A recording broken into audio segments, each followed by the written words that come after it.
Je vais vous parler un peu de notre association, en vous rappelant qu'elle a été créée en 2004. Nous fêtons donc avec cette rencontre sa 10e année. Elle a été créée à l'initiative de Sandrine Ricard. Elle avait alors 23 ans. Elle en fut longtemps la présidente, pleine d'entrain, pleine d'énergie et pleine d'idées. Et elle nous a quittés voici 3 ans. Je pense qu'elle est inoubliable pour tous ceux qui l'ont connue. Je pense que vous êtes nombreux à l'avoir connue. Mais je voudrais qu'en mon nom et au nom de l'association, nous dédions cette journée à sa mémoire. Voici Sandrine.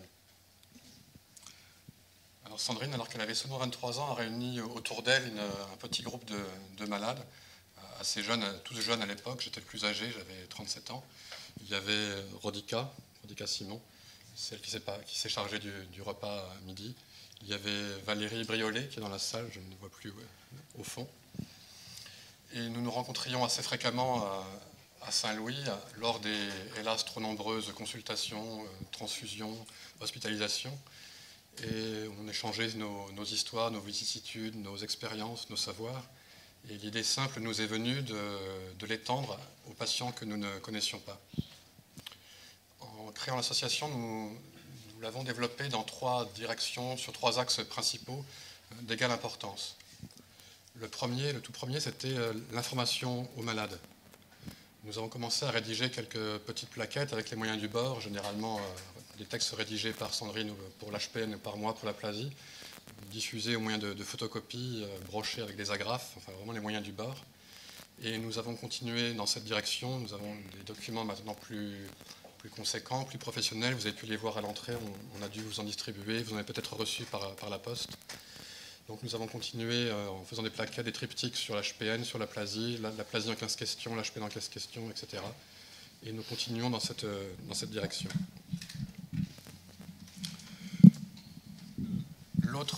Les premiers textes que nous avons rédigés, vous les trouverez encore sur de nombreux sites internet qui nous les ont un peu dérobés.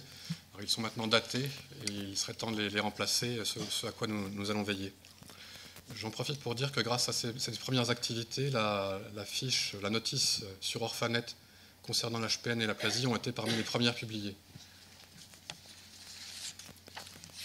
La seconde direction de notre action a été, au début tout au moins, un soutien direct aux malades. Nous allions les visiter dans le service de greffe à l'hôpital Saint-Louis.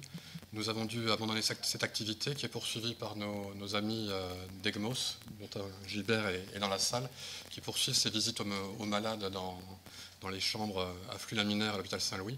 Nous les avons abandonnés faute de personnes qui avaient le temps et les moyens de faire ces visites.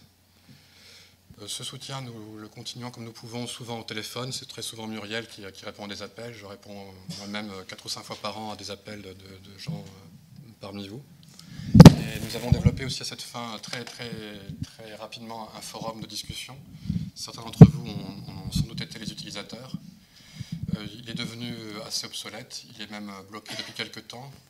Mais un nouveau forum est en préparation et devrait être disponible tout nouveau d'ici, je l'espère, quelques semaines. Le troisième axe de notre action concerne aussi surtout le soutien à la recherche. Vous l'avez constaté tout à l'heure, nous avons remis un chèque à Michael Losky pour ses recherches sur HPN. La question m'a été posée, le chèque s'élevait à 10 000 €.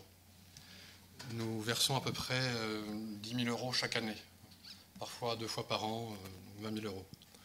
Donc je voudrais faire une petite mise au point ou un éclaircissement sur cette question.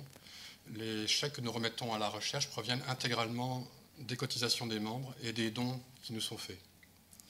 Nous avons une seconde source de financement tout à fait différente qui nous est assurée par le laboratoire Alexion. Cet argent est réservé aux événements comme celui-ci, l'organisation des événements comme celui-ci, la location de la salle, frais d'organisation, etc. Donc d'une part, les sommes qui proviennent de vos dons, de vos cotisations et des actions que nous menons, et d'autre part ce financement extérieur réservé aux opérations de communication, c'est-à-dire les documents et les activités organisées à l'extérieur. En général, nous versons une somme, comme je vous l'ai dit, de 10 000 € chaque fois que notre compte en banque le permet, donc 1 ou 2 fois par an. Muriel va vous expliquer un peu plus tard les différentes actions que nous avons menées et celles que nous comptons mener à l'avenir. Et pour cela, nous comptons largement sur vos idées, sur vos initiatives et sur votre bonne volonté.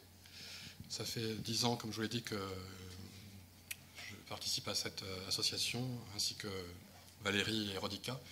Des membres nouveaux sont arrivés, certains depuis une longue date, d'autres plus récemment, mais les énergies commencent à s'épuiser un peu et il serait profitable pour l'association d'avoir du nouveau sang.